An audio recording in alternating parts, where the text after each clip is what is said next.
चौक कर्जत रस्त्यावरील बोरगाव हद्दीत दोन मोटरसायकलची समोरासमोर भीषण धडक होऊन झालेल्या अपघातात दोन्ही चालकांचा जागीच मृत्यू झाला.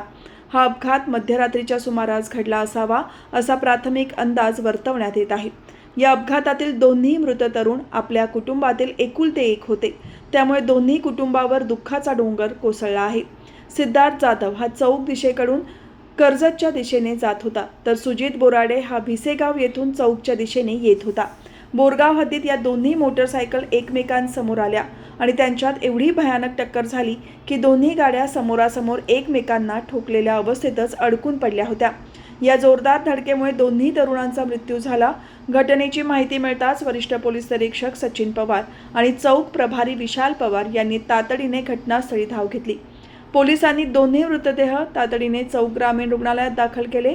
या प्रकरणी वरिष्ठ पोलीस निरीक्षक सचिन पवार यांच्या मार्गदर्शनाखाली चौक प्रभारी विशाल पवार पुढील तपास करत आहेत.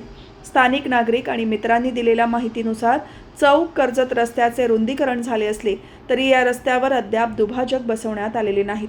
दुभाजक नसल्यामुळे रात्रीच्या वेळी दुचाकीस्वारांना रस्त्याचा आणि समोरून येणाऱ्या वाहनांचा अचूक अंदाज बांधता येत नसल्याने या ठिकाणी अपघात होत आहेत. या अपघातामुळे संपूर्ण परिसरात हळहळ व्यक्त केली जात आहे.